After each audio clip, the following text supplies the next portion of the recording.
me hear you, everybody.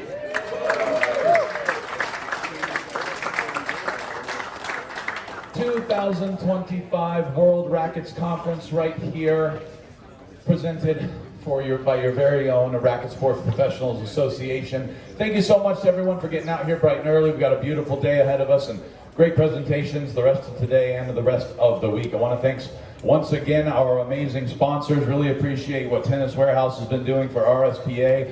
Our special shout out to Sports Field Specialties, the surface company, the court company. Really helped you guys, or you've really helped us out with your endorsement of this event.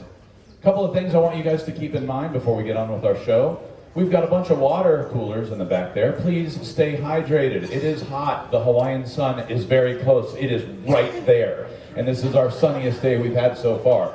Speaking of sun, Project Reef is our sunscreen sponsor, and they've done an amazing job setting up a little sunscreen booth back there. You guys need to put on your sunscreen. I'm telling you, if you want to survive this week, make sure you're wearing your sunscreen. I'm currently lathered in that sunscreen. It is lovely. And after your sunny day is over, they have an aloe cooling mist spray you should check out. I need you all to stay hydrated, and I need you all to wear sun protection. Does everyone understand that? Excellent. Okay.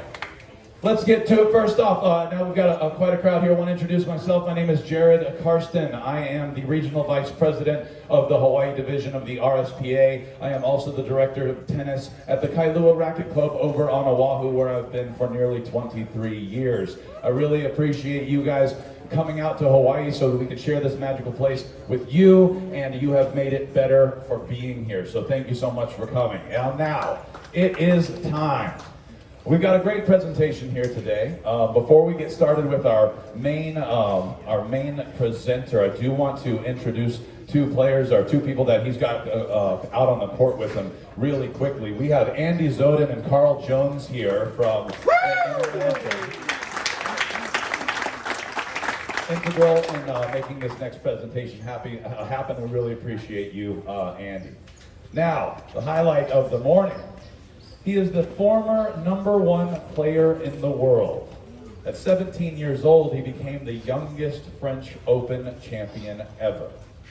Originally from Sweden, where he helped lead that Davis Cup team to 3 titles over the course of his career.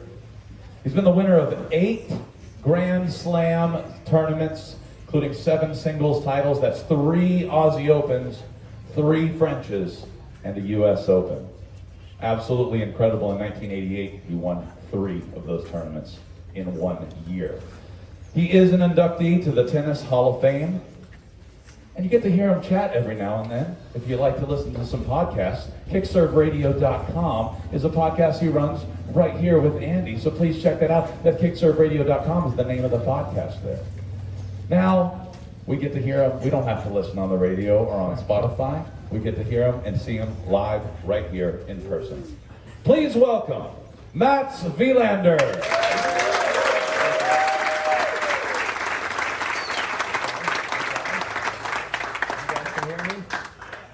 Thank you very much. So I'm not sure about how smart I am because I'm wearing black in Hawaii, which I can feel is too hot. Yeah, thank you very much. Obviously, I played in the last century, so all the records that Jared just read up are all gone. Michael Chang is the youngest male Grand Slam winner of all time. I think he was 17 in a couple of months. Boris Becker took my record as well. He won Wimbledon at 17 and 6 months, I think. And that's the last record I have. Carlos Alcaraz is breaking most of mine because I was very young when I did really well. And it's pretty interesting to be watching what Carlos Alcaraz is doing because I can sort of understand how he's feeling. Everything seems so easy and he's winning everything pretty much. And hopefully it never ends for him. It ended for me at some point, but hopefully it doesn't end for him. We're going to talk about smart tennis today. Again, it was a long time ago since I played smart tennis. I realized that you are only as smart as badly you want to win. If you want to win, you play smart. If you don't care, there's a chance of loose errors and any. So I'm not that competitive when it comes to scores, but I'm competitive in terms of keeping the ball in play. The longer you keep the ball in play, the smarter you seem to be. And I think there's a little bit of a misunderstanding. If you take someone like Michael Chang or Leighton Hewitt, that we think that these guys just put the ball back in play. Not at all. It looks like it on the side, from the sidelines, but not at all. They're trying to find weaknesses. They're trying to hit the ball low, trying to hit the ball high, which is exactly what I was trying to do. Because when you have lack of power, with or without the Wilson, when you have lack of power, you have to keep the ball in play, and you basically have to run further than your opponent. That was plan A. Plan B was coming to the net a little bit more often, but plan A was definitely, and I'm looking at Carl over here, Carl Jones, everybody. Carl, thank you very much for reading with me. I'm looking at Carl and I know I can't wear him out. That's for sure, that's for sure. And we got Andy Zodin. Carl is also the president of the Intermountain Tennis Association. Andy Zodin is a former president. Andy Zodin, Columbine Country Club. And Andy is who I do a podcast with Andy and Johnny Levine, and we play it every other week, about? Every 2 weeks. Every 2 weeks. Whenever you can make it. Whenever I can. And that's pretty much it. So I thought, I'll give you the word. So let's do a little bit of podcasting right now, because we're here to talk about winning with your brain. And back in the day, you guys, we used to listen to, whether it was Pat Summerall and Tony Trabert, or John Newcomb, or eventually Mary Carrillo, and oftentimes you would hear them say, Mats Wielander's greatest weapon is his brain. And we determined on the podcast that just meant maybe there was an absence of any other weapons on the court. Those are Mats's words, not mine. But my first question to you, Mats, is, and we've discussed it, but I'd like to allow the crowd here to hear, what kind of influence did Bjorn Borg's game have on you by way of this whole keeping the ball in play? And he didn't really talk about it. You didn't hear them say Bjorn Borg's greatest weapon is his brain. He certainly had a good one, but he had great wheels and he did other things. But what influence did he have on you and the other European players back in those days that started this whole brain thing? Literally, Bjorn Borg to us in Sweden is Beatles. It's the Beatles. When you were an English rock band, you can come to America and make money, and you can make it because you look like the Beatles. And Bjorn Borg to us was the Beatles. We wanted to look like him, we wanted to play like him. In fact, when he had just broken through and won the French Open, he was 18, I believe.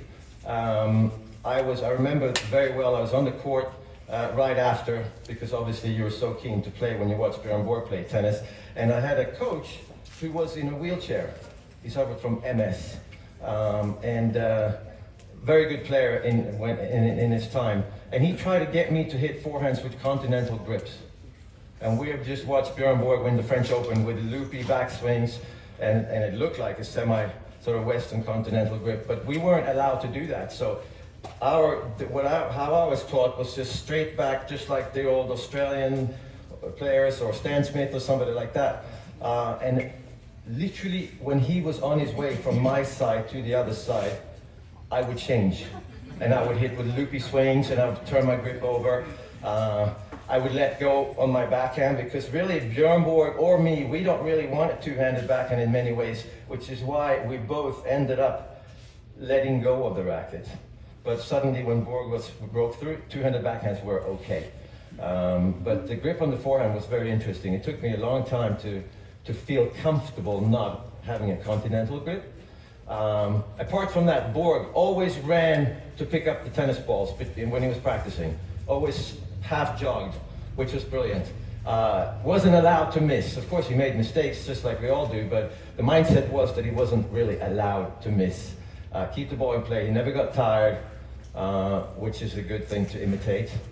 Good attitude, amazing attitude, which is a pretty easy thing to imitate if you decide that I'm not going to say a word, I'm just going to keep playing, and then try to not make mistakes. So he was such a perfect role model, because everything he did was so simple.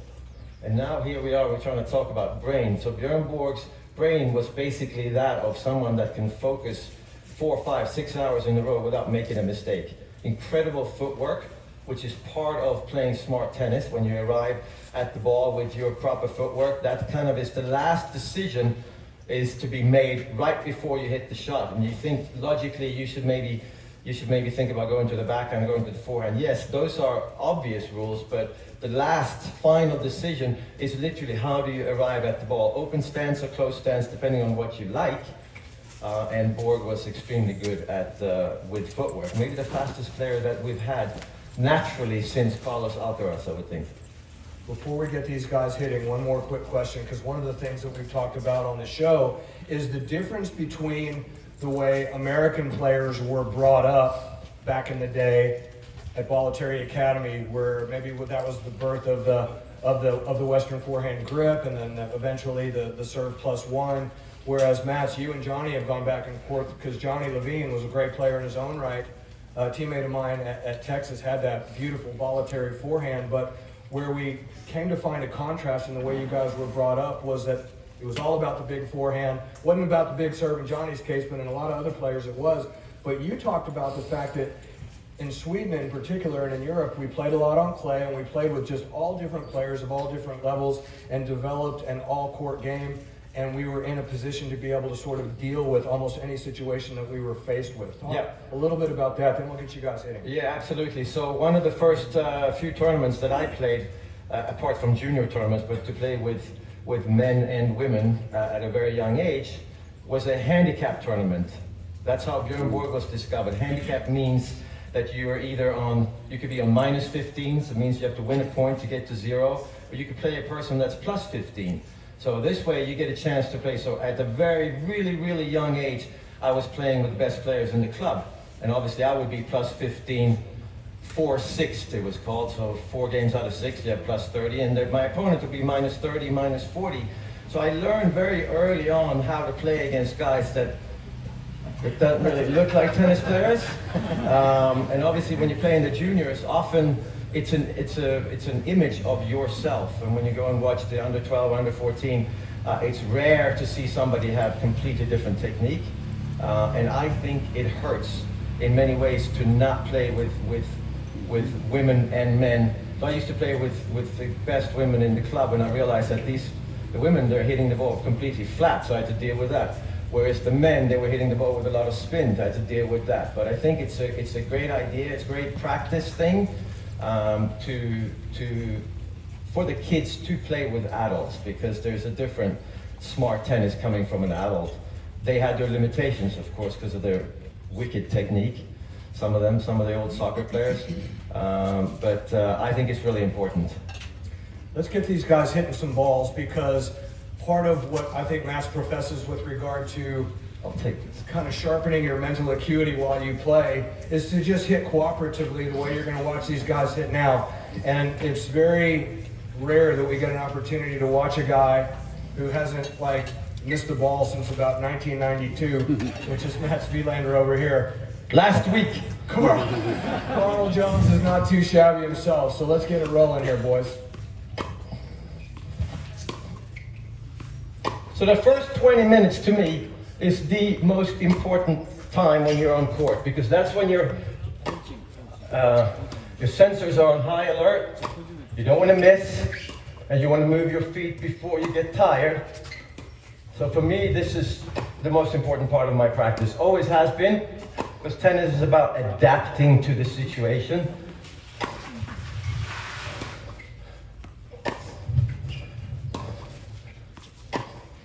You sound more out of breath than Brenda did yesterday already. Who, me? Maybe that's Carl. I don't think that's Carl here tonight.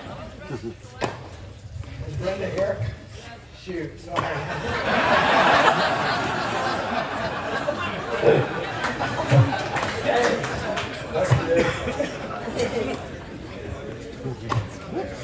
So what I'm doing when I warm up is, if I have a closed stance forehand, I will try and hit it flatter. And I have an open stance forehand, play with spin. And there's the Borg two-handed backhand, by the way. I'm not trying to imitate him, it's hard not to. So the reason that Mats has me out here is because when I hear him breathing like this is when I kill some dead air. I'll be talking. But one of the things that Mats is a big believer in, and I think that it's sometimes something that we lose sight of, is making sure that when we're on the court with players, Come in. they are helping Two more each other get better. they're working together as practice partners as opposed to opponents. And a lot of times our club players get on the other side of the net. Here's one. From one player. Play it. Sorry. So I like to play everything when you warm up. Out, 2 bounces, 3 bounces, whatever it is. And I see too many people, in my eyes that is, that let balls go because they're out. And I think that one really important thing why professionals move so good is that we're going for the ball. We're not going for the call. We're going for the ball first, and then we make the call as we run out there. And I think that's really, really important, especially for juniors, to learn how to hit shots like that.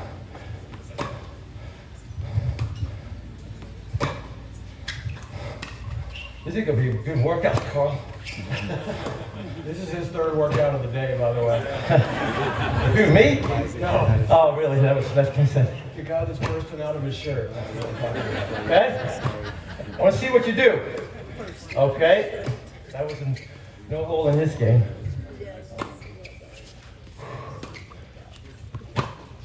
And then, of course, when I'm warming up, whether it's practice or match play, I am feeling what kind of forehand do I have today?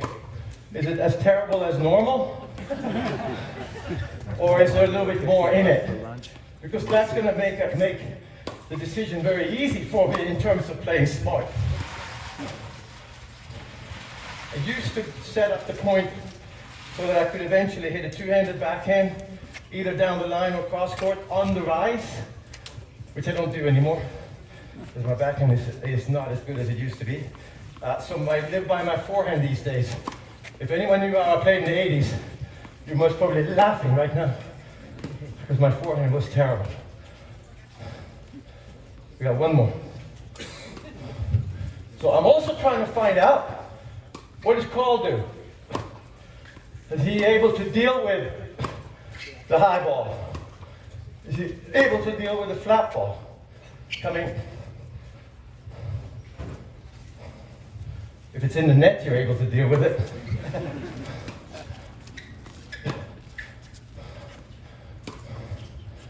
I remember playing practicing with Björn Borg. He would do this for 45 minutes to an hour, literally just going down the middle. But of course, when you go down the middle, you still have to be willing to take balls on the rise. So I see a lot of people wait for the ball to come to them, and we go and look for it. Just like when you play points. So the warm-up is huge for a professional player, for any player. You learn the tendencies. Yeah.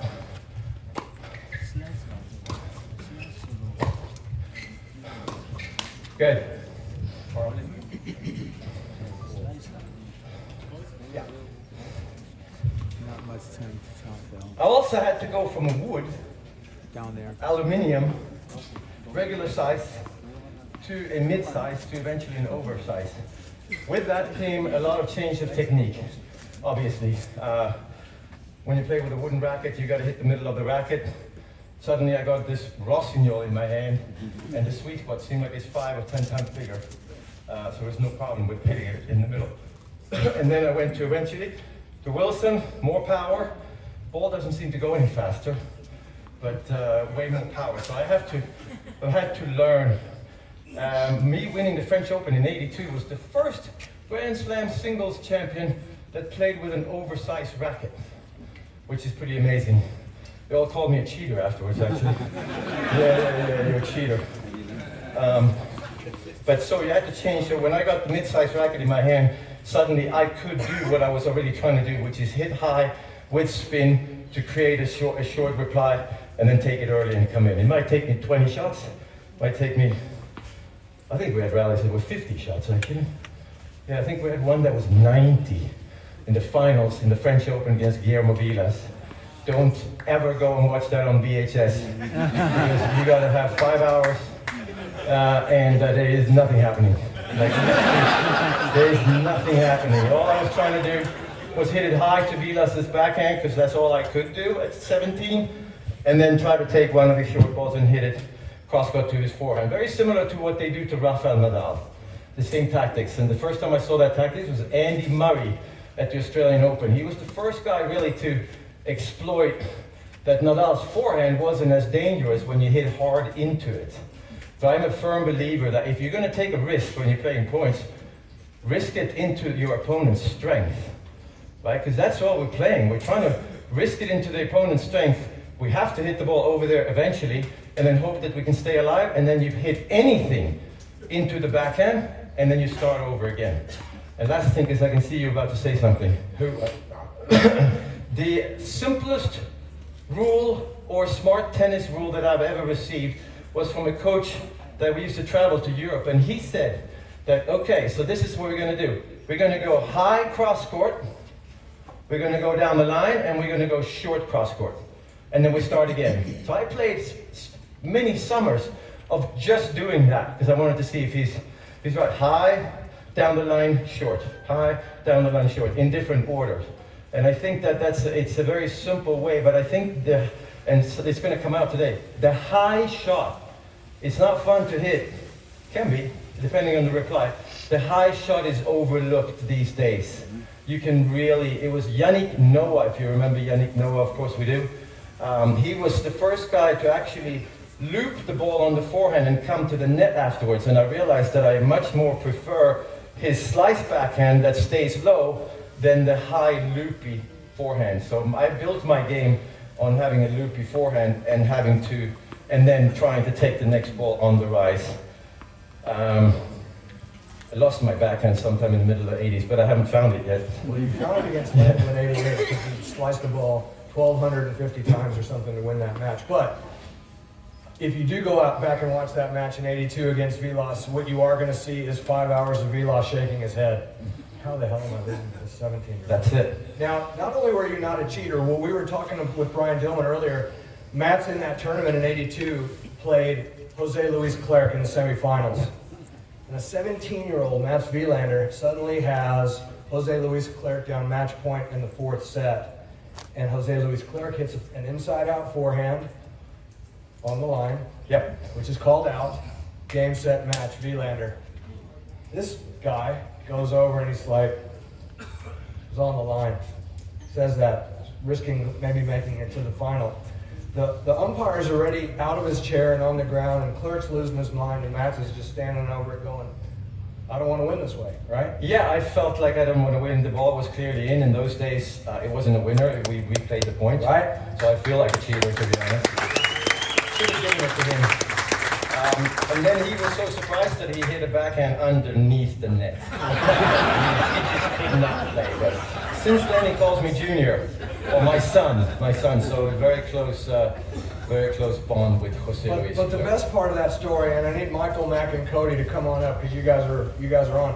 But one of the best parts of that story is that for many years after that, Mats would be playing somebody in a tournament, and the guy would get a bad call and go, "Wait a minute, Mats, how'd you see it?" Yeah. So what we're going to do now is we're going to move into a doubles configuration, and I'm going to have Mats talk you guys through some doubles philosophy with regard to, again, this overarching philosophy of practice partners as opposed to opponents. And again, Mats did so much winning by virtue of being an error-free, airtight tennis player. So why don't we have Carl, if you'll grab that card. Let's have, Mats, why aren't you back there with Mac, Cody, and Michael at the net here, and we're going to do a drill that I like to do where these guys are just going to keep two balls in play, where you've got the coach that's just going to feed in. Actually, hold on a second, Carl. You should come to the tee for this one. Sorry. You guys back up. You guys come up. Yeah. Right. So keep your head on a swivel, Carl, because he's just gonna feed two balls, and the reason that we like this one is it just keeps a lot going on, and we're not always having the luxury of just 4 players on the court that can hit the ball the way these guys do. So maybe you've got 6 or 8 players on a court, you can rotate them through and keep a lot going on at once.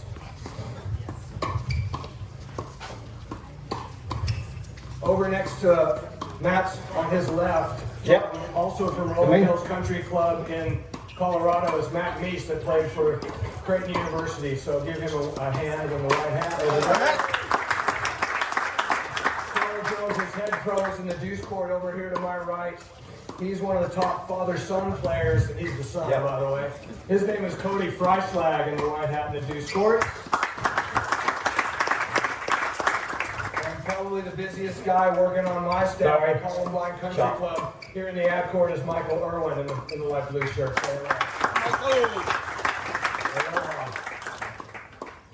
Yep. So really, this was the best drill that I liked when I was a pro, was having my coach at the net, and I knew that nothing I hit was going to go long. And I think that's I think that's overlooked. I think we have to do drills sometimes where you have the freedom to miss. And in this situation, Michael has the freedom to miss because I'm not going to let it go. So you'll never find out if he hits the ball too high or not. And as I'm volleying, I realized that 9 volleys out of 10, at least, has to challenge the baseline. Because if I hit it there to Michael, I'm going to lose the point. Because he's too good for that, right? So I'm trying to hit it at the baseline, maybe even long sometimes, which I don't care about. Michael doesn't either, actually. And sometimes you start, sometimes we start back here, and we move forwards, and I don't see this enough either. Start again. But volleys deep is crucial. When you watch my friend Stefan Edberg play, volleys are deep, they're not short. Very rarely would he hit a drop volley unless the score line allows you to. So at 40 love, go ahead and do something risky that you can go back to later and figure out, what did Michael do when I was up 40 love and I hit a drop shot? What did he do with that drop shot? It's not a point you play at 30 all. So most of the decisions that I make are score-based. I know Federer plays a little bit like, used to play a little bit like that. He would serve and volley at 40 love. I think that's another thing that I don't see. If you're playing doubles and it's risky to cross at 40 love, cross at 40-15. And speaking of crossing, let's have a rotation here. Matt, stay put, please. Matt, go where Cody is. Cody, come on over. Michael, right there in that spot where Matt was, please. The live ball. Keep it in play. Little live ball, boys. One ball. Let's play one ball. Don't hurt yourself. Shot. Nice.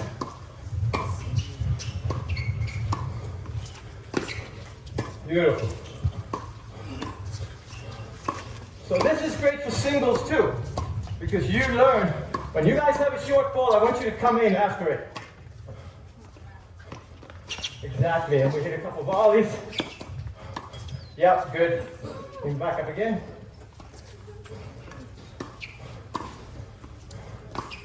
So I have a question for you, and for the group here. What should be my net position? Because I play doubles. We won Wimbledon somehow. We have the worst doubles team ever to win Wimbledon. Oh, hold on. They told me that. Everyone told me that. Hold on. 1986. We'll get back to this, boys, I promise. Mats is playing with Joachim Nystrom. And it was definitely serve and volley tennis. It was very, very, very, very solid serve and volley tennis. But what's really cool, and I want the crowd to hear this, is that they started that match on one court, finished it on another. Why was that? Yeah, we started on the Wimbledon center court on Sunday because it rained on Saturday. After us was the men's final. So it must have rained later in the afternoon because I think they played the women's final on Saturday at the right time. So anyway, we started on Wimbledon center court, and after the first set, 7-6 to us, the referee comes on court and he says, "I've never done this before," in British, of course. Yeah. And he said, "Unfortunately, we have to move you I'm like, what? You're going to move us in the Wimbledon final? So he moved us to court number 1 because they didn't want us to take too long. And after the first set, 7-6, 3 out of 5 sets, this could have taken 4 or 5 hours. But like literally all we did, and this is why I'm a big fan of hitting the volley deep. It was first serves in at most probably 85-90% of the time. We're never getting a free point off the serve, but we're not hitting any second serves. And then after that, we was literally keep the volley as deep as possible to the weakness of your opponent. And that's it. There was no more thought in that doubles because we play very straight up. Today, of course, the doubles are completely different. And I don't even know how to teach today's doubles, to be honest, because you have to learn the signals first. But in our day, it was very Australian. It was serve in, first volley in, close the net down, and hopefully put the ball away. And I know today that a lot of people like to play with signals and they like to cross. And it's the modern way of playing doubles, so I like it in a way. But it can be overdone. Well, I mean, it has to be level-based, correct? Well, that's the thing. Is it? Yeah. Sometimes I see 3-5 players out there trying to play with signals and crossing or whatever. So I think there's a level. But I think what's more important than playing crossing and signals in doubles is to learn the transition game, to learn how to hit volleys from the service line, because that's going to happen in your singles match. And if you have the guy crossing all the time, you're very rarely going to get a ball like that. So again, this is the shot here. Seems to be very difficult. For pros, it's very easy, the half volley. Literally, it's John McEnroe. Just put the racket there, keep moving forwards, and dink it deep. And that's a huge thing to know when you're playing singles, so that you have that game plan, not just game plan A, which is make the other guy really tired. That was my game plan A. And game plan B, while you do that, don't miss. And C was coming into the net. Okay, I'm going to come into the net, but I'm going to make sure that I hit every volley deep, and if I miss it, I'm going to miss it long. So doubles in those days was different. I thought it was more fun to play. Obviously, they're much better than we were today's doubles, and you saw that in the mixed doubles at the US Open with Irani and Babasori win it, because they're double specialists. But do you think, Mats, that what you guys were doing back in the day has still withstood the test of time with respect to the way we should be teaching many of our club players? Maybe high-level juniors need to be looking at what's going on the tour now, but maybe, like you say, 3-5, 3-0, 3-5, 4-0 players should be a little bit more conservative-minded with their shot selection. Absolutely, you should be conservatively minded. When it comes to tennis, when it comes to golf, right, same thing. A bunch of double bogeys is not going to do you any good. And thinking that you can birdie every other hole, that's not. And tennis is the same. So again, it's very important to have the gauge. When do I miss? Do I miss on the third shot, fourth shot? And the way we played in the past, I think it's way more like a 4-0, 4-5 player today, and it's not as much as the professionals, because obviously if they see me here, Alcaraz is going to laugh. Yeah, he's going to go, what the hell? Wiander won a Grand Slam with those shots. But they play the same way, they just play a little bit faster, or a lot faster, I should say.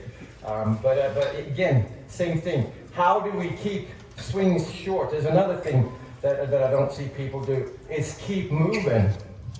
Always move. Footwork being maybe the single most important part of playing tennis, and footwork often decides for you what kind of shot you're going to hit. You might get out here and end up there. Well, I'm not going to go flat from here. I'm going to go high and loopy.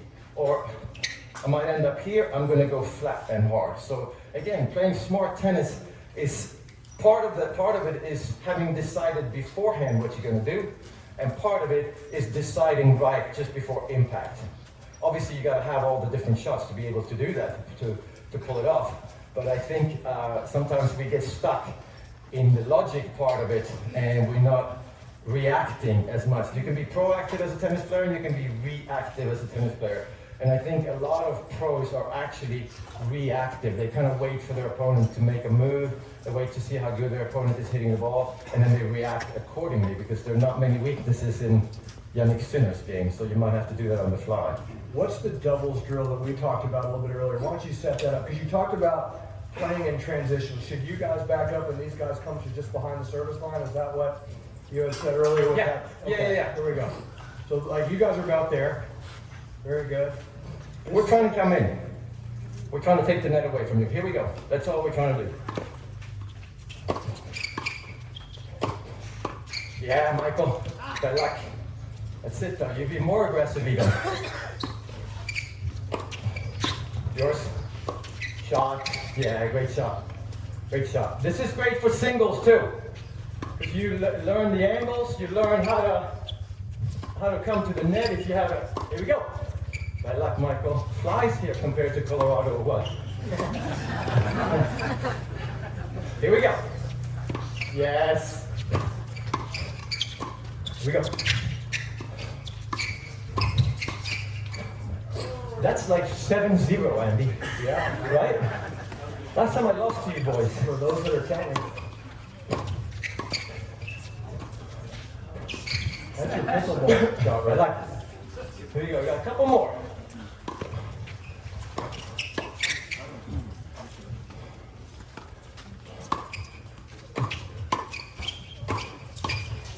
Go. Yes, too easy. Too easy. We got one more. Oh, that's good volley. Possibly. Yours? Yeah, go! Oh, yes. That was unbelievable. All right, last two.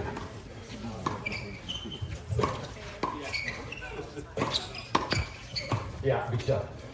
Good. Good, good, good. So, on tour, you run into having 4 players on the court, often, when you practice. Remember one time, me and Edberg was going to go and practice, I think, at the Madison Square Garden, at the Masters. And we come on the court, and it's John McEnroe and Peter Fleming, I think. Because it couldn't be Jimmy Connors, of course. It could be Peter Fleming. And I said, do you mind? And he said, no, you take the alley. I'm like, what? You take the alley. So we said, you know what, screw him. We're going to take the alley. So we took one ball, and we must have played this ball for 20 minutes without missing. Of course, he was joking. So he came up and went, yeah, just joking. I want you guys to play half court. Then, I remember another time with McEnroe too. We're playing points. And you play 2 points each. So I play against Stefan. If I double fault it, McEnroe's not giving me another ball. He's not here, try again, Mats. The double fault means you're not playing the point. So again, not missing, especially in the net, is huge. When you, sorry, I'm looking at these. Yeah. When you watch pros play, very rarely do they hit the ball in the net. Very rarely. We always hit the ball over the net. We always hit the ball way higher than people realize. And I think when you watch it on TV, you don't realize how high the balls go over the net sometimes. And that can be Sinner. That can be Alcaraz. They also do that. And when you do, of course, Nadal was brilliant at it. When you do, they react to their shot. Not to the other, not to their opponent's shot. They react to their shot. And they hit it high, and they realize this is as high and as topspin as I can hit, and it's deep. I'm going to take a risk, and I'm going to anticipate and come inside the baseline before they choose what kind of shot they're going to hit, just to shrink the court down. Anticipation is another thing that has to do with playing smart. So far, I have to say that the best anticipation of any player that I've seen is Novak. Novak Djokovic. His anticipation is absolutely incredible. Plus, he is so flexible, he's strong, he's quick. He's basically everything. He's the GOAT to me. Not the GOAT, the BOAT, the best of all time. Yeah, the GOAT could be someone that hasn't won as much as Novak Djokovic, but we'll keep that inside. We'll keep that inside. B-Borg comes to mind. Yeah, B-Borg comes to mind. But anticipating, I play doubles, and it's very interesting because I don't think like that at all. I played doubles with Joe Wilfried Tsonga in Paris at the French Open in the Legends a couple of years ago. And we had a very interesting conversation where he said that, remember the feeling to me of you coming to the net. You have to anticipate where the passing shot is going. I got to anticipate, right? Got to go left, got to go right, maybe not so close, depending on what he's done before. Has he hit the short cross court yet? Oh, he hasn't? Well, then I'm going to cover the short cross court until he hits the lob. And Joe Wilfred Songa said, yeah, but it's changed so much. Today, they literally anticipate and take a chance every single shot nearly. As soon as somebody has a forehand, they got to go left or right. And when you watch Novak play, he goes the right way easily 7 out of 10 times, maybe even more. And he's just standing there, which is part of why it's so hard to play against him. Yeah, anticipation. How do you learn anticipation, I suppose? You got to watch your opponent's technique, and you got to realize that this guy cannot hit the topspin backhand. It's all going to be slice, or it's all going to be flat, and then you anticipate accordingly. But to me, watching your opponent is easy. I know today everybody said that I'm just going to play my game, and I'm going to think of me. I don't believe them when they say that. I think they're thinking about their opponent. And the first thing that professional tennis players are thinking about is their opponent. Where do I keep the ball away from? Where do I hit it to stay away from Sabalenka's forehand or backhand or whatever it is? So studying your opponent is something that I think also we're not doing that much. Do we know what good technique looks like compared to good technique that you're doing yourself? Just because you're not having great technique, you can still learn what good technique and bad technique looks like. Because obviously most people here, you guys are instructors, so most of your pupils must probably have in their mind that they have really good technique or you're trying to work on it, but doesn't necessarily. But that doesn't mean they can't watch the opponent and figure out shots that are not going to happen. The topspin lob off of that one-handed backhand is not going to happen. It's just not going to happen. He's going to go flat because that's all he has. Flat usually is down the line, and then he might chip it, and then he'll chip it cross-court. But so you take away those shots, and if he hits a lot, then maybe he wins Wimbledon that year. Yeah. Okay, before we get off the doubles strategy concept, I do want to also push back on something that Matt said earlier, because I just love doing that, which is, he talked about all of his records being broken. There's one record that probably will never be broken, because if Carlos Alcaraz didn't break it, no one will. The only man in the history of men's tennis to win 4 major championships before his 21st birthday. So that one, that's I just couldn't celebrate. I think you may have. So, Matt, with regard to partnership chemistry, Yeah. I think sometimes we have a tendency to see our doubles teams try to coach one another or try to fix things, and I think sometimes both of those can be, counterproductive. What is your advice on the way you would speak to Michael if you felt like he was having, a tough stretch of a couple of games or whatever? How would you talk to him about that to try to kind of talk him through that, or would you just kind of let him have his own space? Or Well, it depends if we're winning or losing, obviously. But no, I think that you have to communicate, you have to let the other person in. I think the worst thing you can do when you're playing with somebody who's not playing up to his or her level is to try and help them with maybe further in front or maybe racket back earlier. But I think including your partner into the game, so I'm going to hit a return, I'm coming in.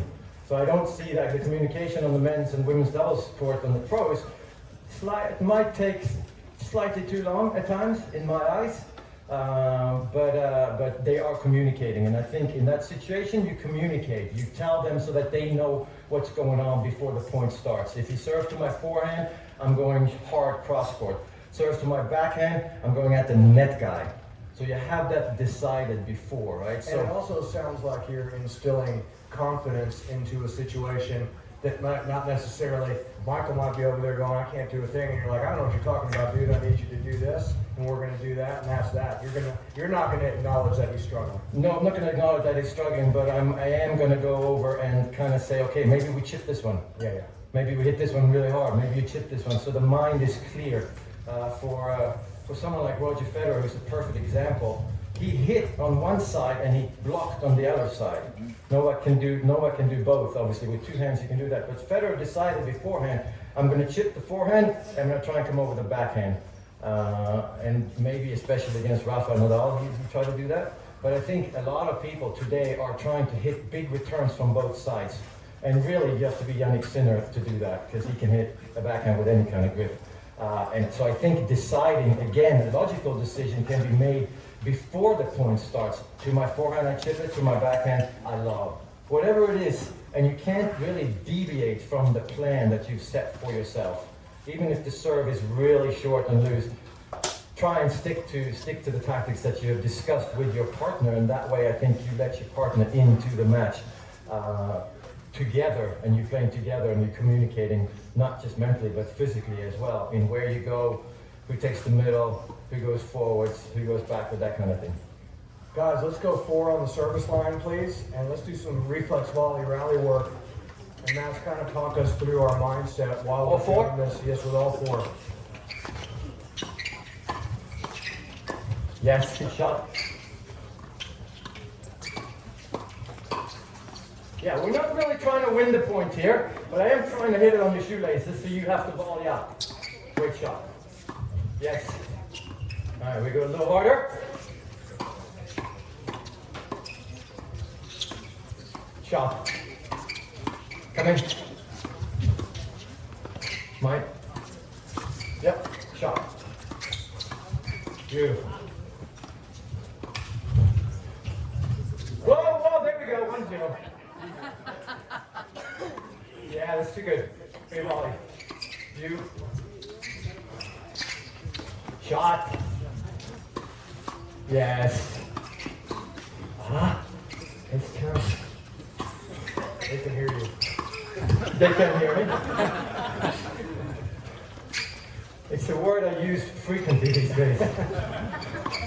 Shot. Yes. And again, we move forwards. Move backwards, move forwards when you're at the net. If you're going to become a good net player, you need to start back here and then move forwards. And then we move back again and we start again. So most people stand in one place in volley. And obviously, this is much better. Go. Last one. Okay. Need a breather?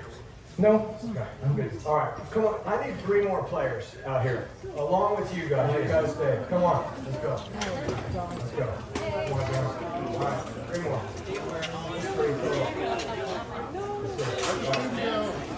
All right, we got 3. All right, we'll switch it up in a minute, I promise. So here's what we're going to do now. We're going to have a little fun with the drill that Matt loves, and I'm going to get 3 players back there, please, in the corner. 3 back here. Cody, why don't you head over to that side, please? Carl, are you going to feed us? Michael, you'll be over. Matt is going to hit in. It's all right if we have 7. You, come on out, please. Yes, what is your name? There you go. Got it? There you go. Stay there. You guys are all in that corner over there. Okay, so this is for me, this is a great drill. This is the best drill that I do to me, and it's most probably the best drill for ground strokes. And it is, we're playing in a deuce court, and you hit 1 shot at a time. So I'm going to hit forehand cross courts, hopefully, or inside out backhand. I come up, hit my shot, move sideways, Michael and Cody, you back up, yeah. until you're at the back of the line. The next 2, Sophie goes, and the boys come, and my turn again. Why this is smart tennis, is that if I'm out here, whether he makes a mistake or not, if I hit it hard, I'm not going to have time to go back here, so I got to play defense. The best running forehand of all time, who's that? Yes, do you know why? Because he never came back. He would run out and he would smack it as hard as he could, so you knew that the point is over. Literally, and then he would walk back and hit a couple of aces after that. Are you guys ready? Behind me. Behind me. Here we go. Amazing. Circle to the middle. Run as far as you can. And we're playing points, Beckett. Oh, don't hurt yourself. Nice. Shot. Shot, Sophie. Nice. Nice. Oh, Gene Mayer over there.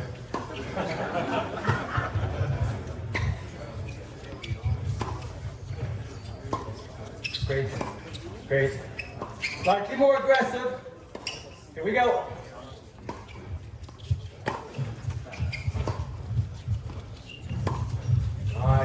Great shot, Sophie. Get in. Yeah, good shot.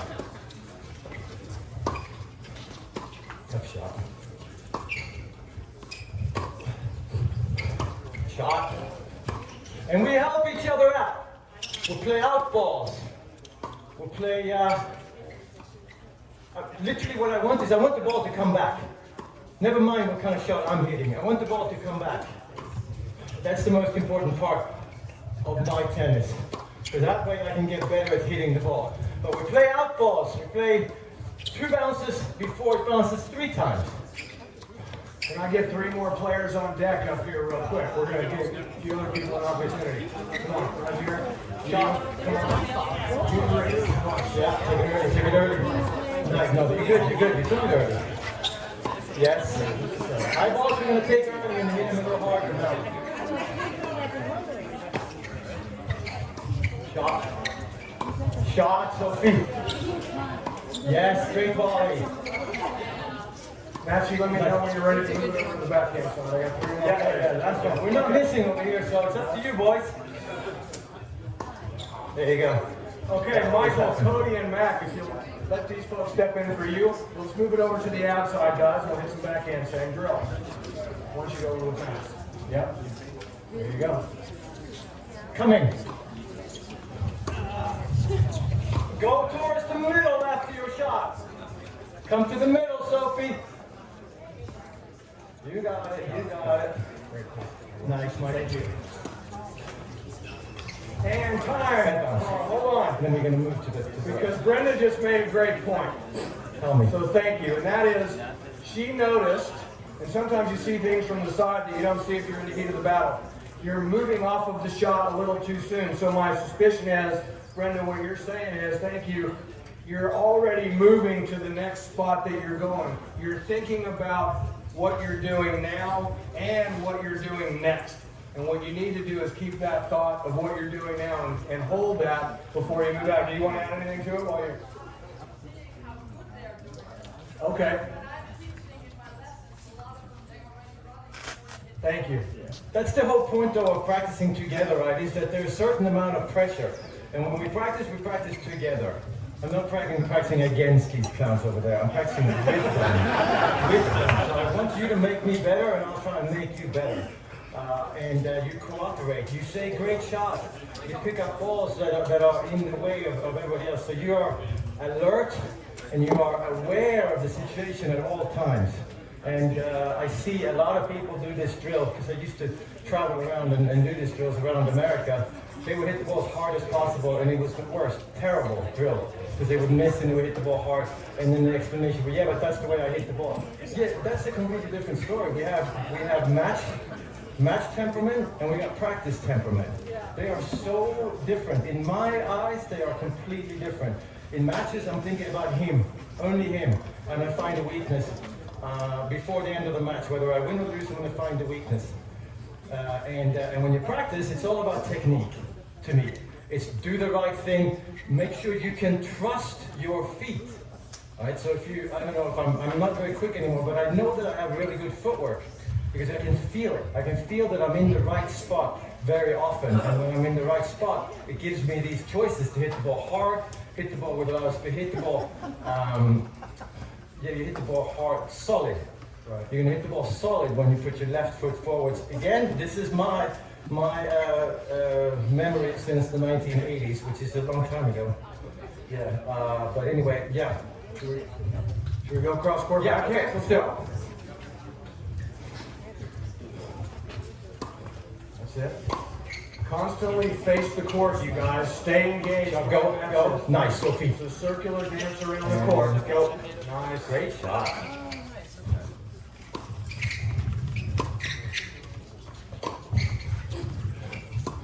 Keep it in play. You can add a little bit. Shot. You got it. Great shot. I like it. We got one more. Oh, it is two hands on both sides. Shot. Nice.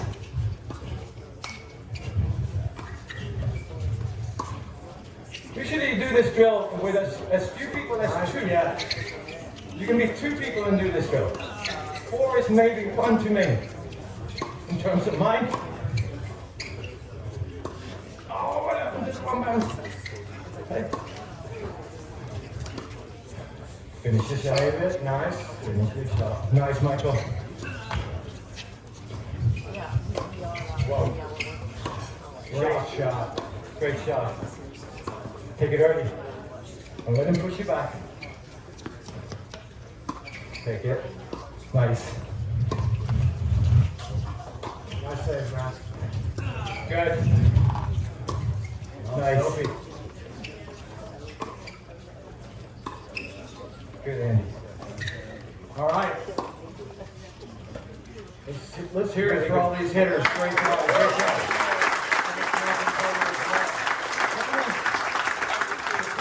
Everyone that's on the court right now, what does the pressure feel like when you're playing with 6 or 7 other players? Is it a different kind of pressure than when you're practicing yourself? It's a different. You don't want to be the one that misses. How do we not miss? Is that we have time to have perfect footwork. Whatever perfect footwork means to you. It means something to me and it means something to you. But it is that pressure of playing with friends or cooperating on the court.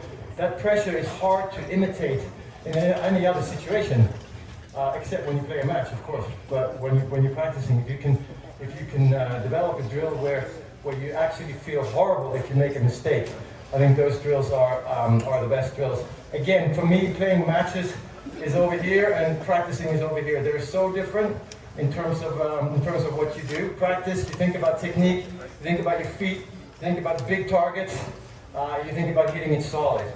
Then you flip it, and suddenly none of that. I'm hoping I'm going to do it, but none of that really enters my mind. The only thing that enters my mind is what does he or she do if I hit a high to the backhand?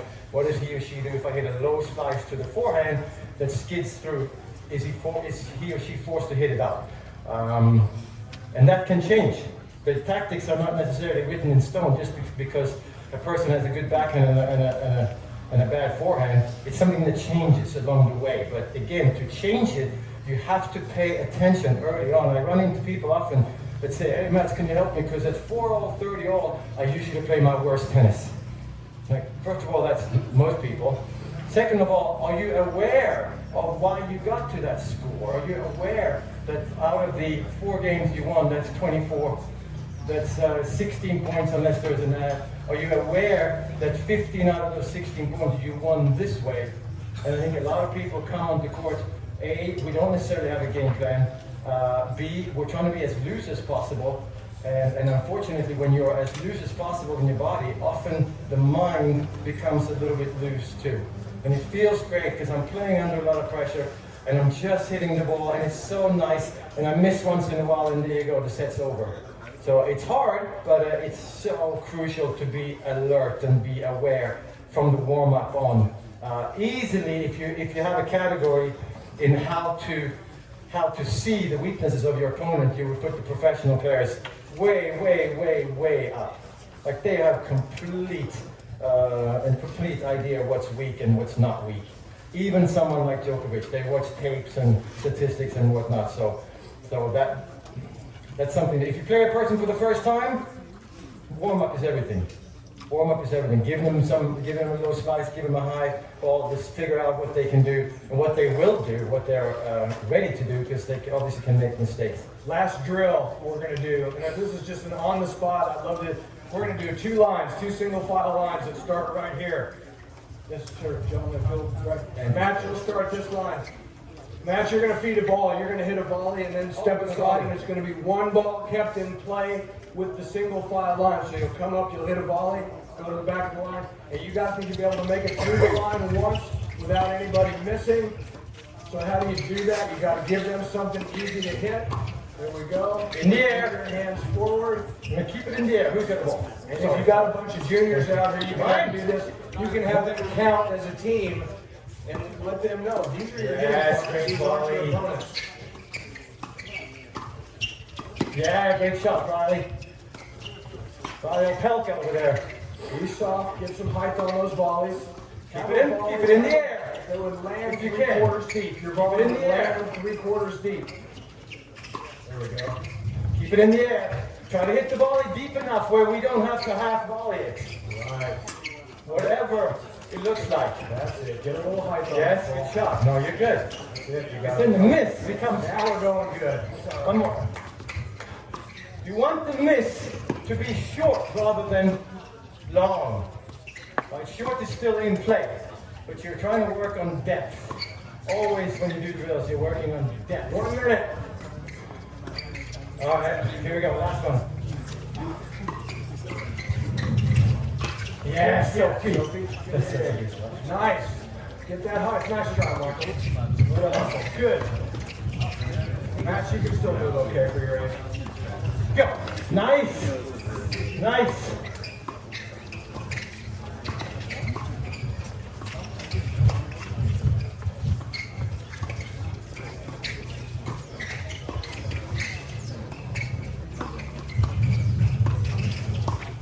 Yeah, hey. Match point. We're not missing. Yeah. You can play. That's one. Yes.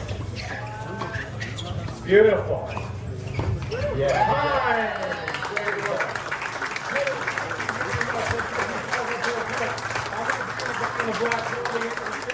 Ask him a couple of questions real quick.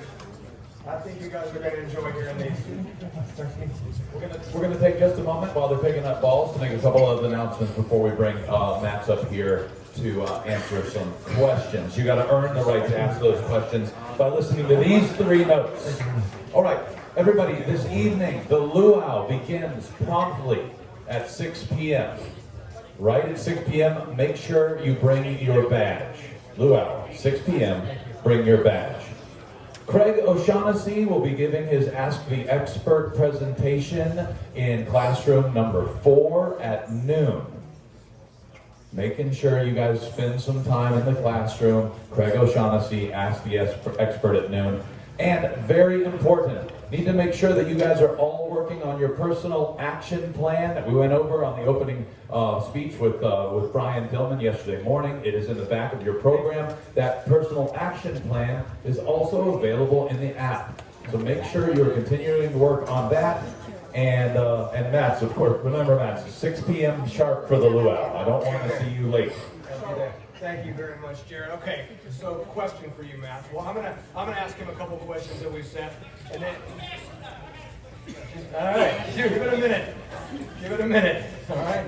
Okay, so in 1988, you won 3 of the 4 majors. You beat Lendl on that famous day at the U.S. Open when you became the #1 player in the world.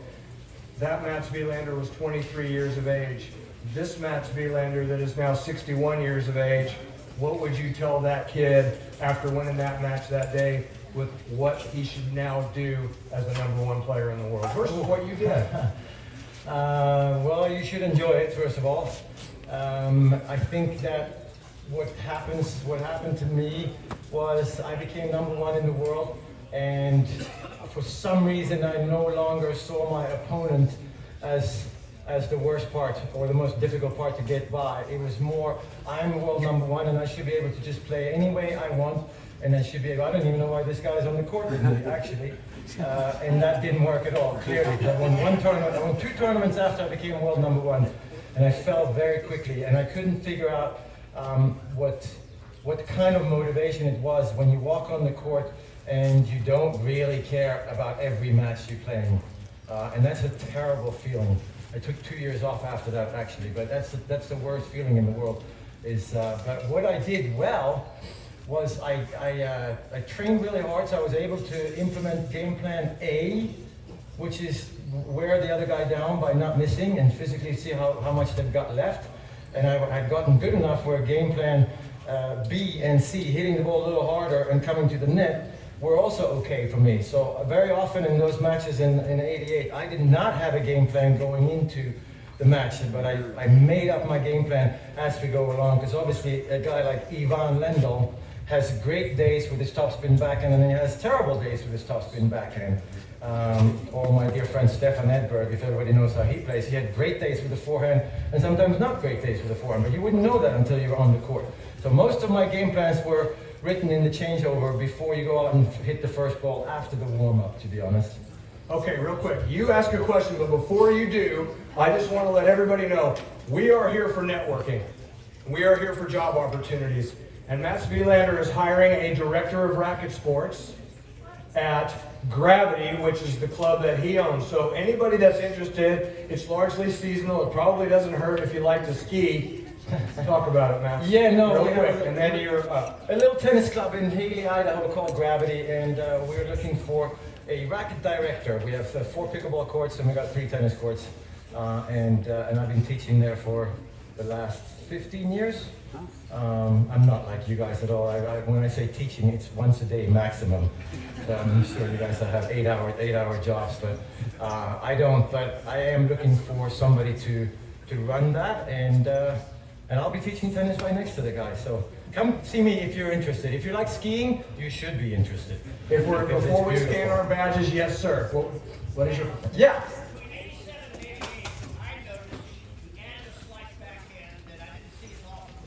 Yeah.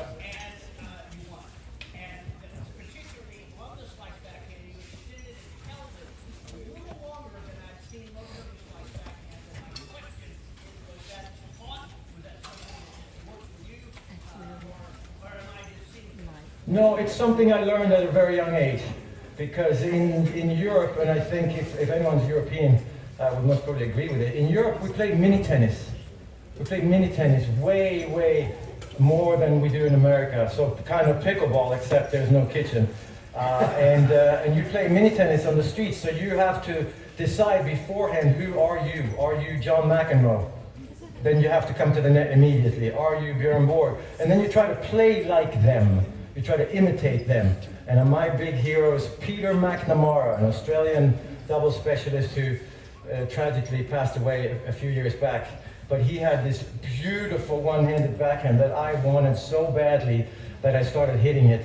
And the reason I hit 1,200 slice backhands in the finals of the US Open in 1988 was not planned beforehand. Can you imagine? 1,200 or more, somebody told me, and it wasn't planned. But I realized that my topspin backhand is not good enough to hang with Lendl, so I realized that hitting a slice to the forehand. But so I always knew how to do it. It just didn't pay my bills early on. The two-handed did.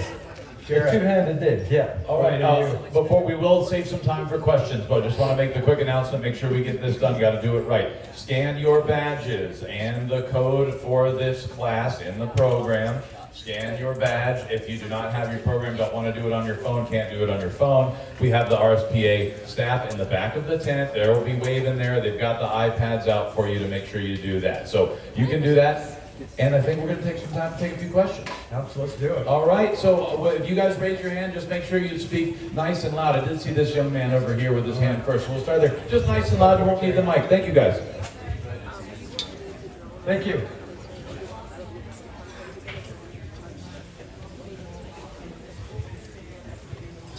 Closed stance versus open stance was the question. I like the philosophy.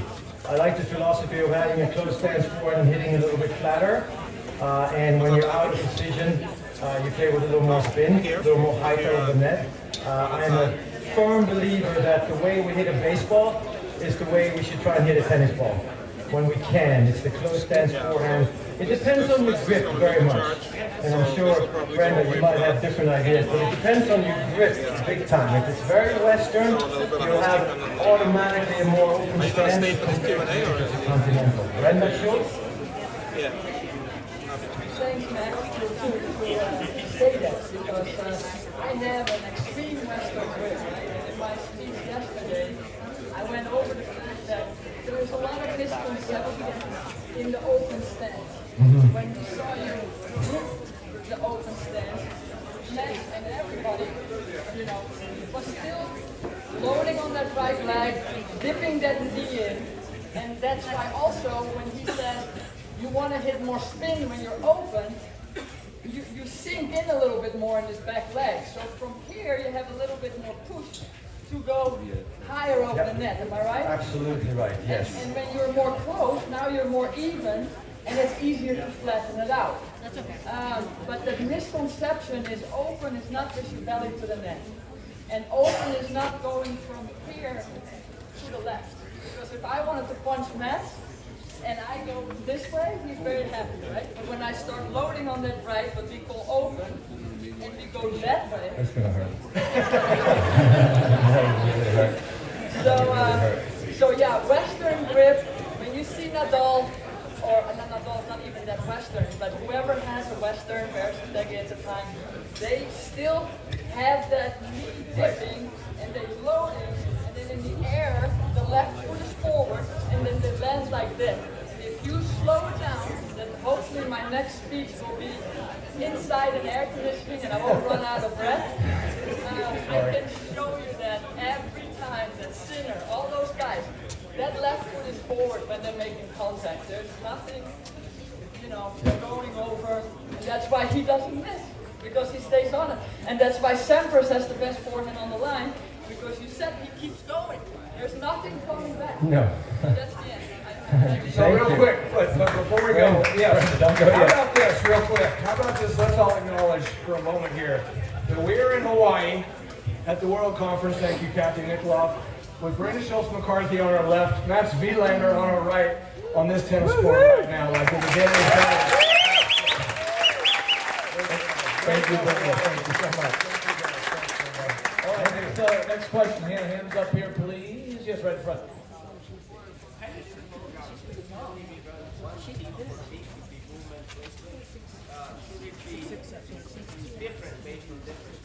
Say that again from the beginning. Yep.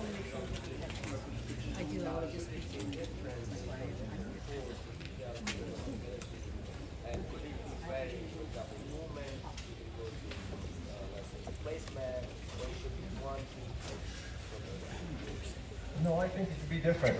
The question was different programming. Yep. Based on the level, based on gender. Where do they start? How does the progression look? Is that what I kind of heard? I think he meant, is there a theme across the Okay. entire week, or is it better do you do one theme for entire week, you're going to do movement for the whole week, or do you each day have a separate theme as you go? I believe in each day having a separate theme, because I think that what the hardest thing about playing matches is adapting to the situation, whether it's in Hawaii and it's flying. Yesterday I played tennis in Missoula, Montana, which is about 4,000 feet up. Ball never lands. So adapting to it. So I think the more you do, you mix the drills up, whether it's a team situation, whether it's a week. I like touching everything. In fact, often I practice without having a thought. I'm just going through all the different strokes. So I think becoming more complete is the single most important, and I think you run different drills on different courts. Rob Scott. Yeah.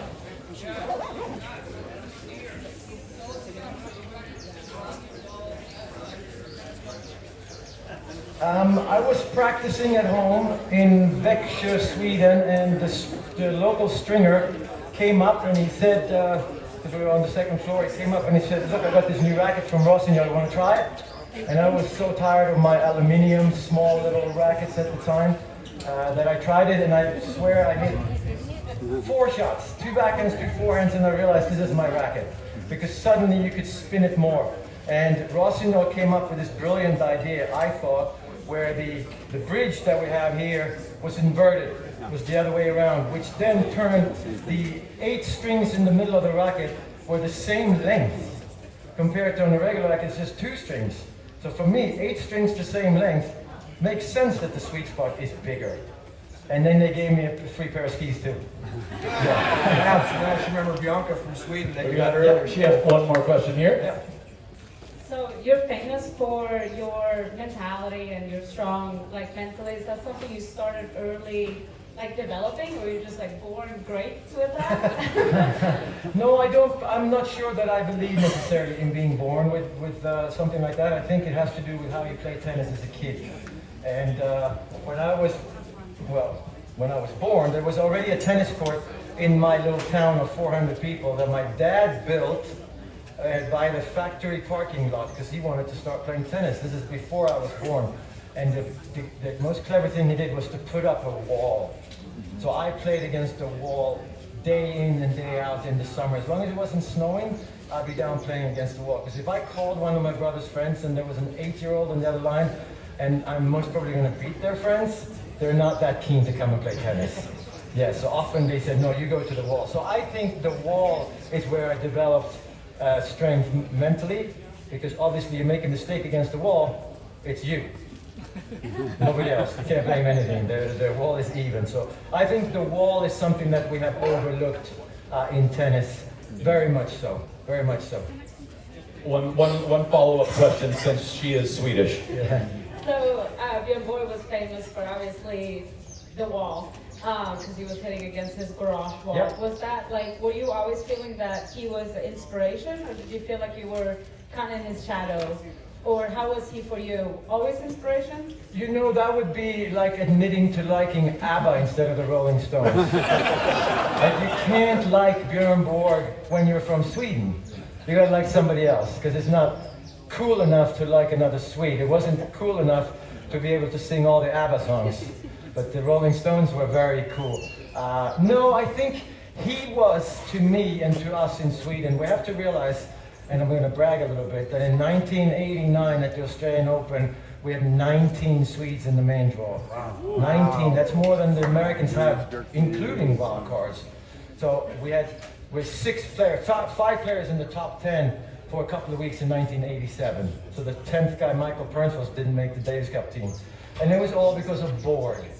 So we grew up with Borg. When he played big matches, in school the lesson would end, and the teacher would roll in the TV, whether it was Björn Borg or Ingemar Stenmark, who's the best male skier of all time. They would roll the TV in, so it became part of the culture. Is that we watched tennis, we watched skiing, and we would watch it, and of course nobody kind of knew that I was playing tennis, but every kid had to watch tennis or had to watch skiing. So Borg was ingrained in us to do what the guy who's winning everything is doing. It wasn't that, it wasn't a secret to anyone that everybody's trying to play like Borg. Well, thank you, Mats, and Bianca is actually on my staff at the Kailua Racket Club. She's from Sweden, and you're a hero of hers. And when when she saw you were signed up, this was a big day for her. So thank you, Coach Bianca. We've got time for one more, right here up front. You're doing the backhand, letting go of the left hand. Yeah. Doesn't that mean it limits the contact point? I can come over the ball or accelerate. Are you accelerating to let go? No, not really, because I would try and hit it there. And I think if you use a lot of left hand, your moment of contact is here.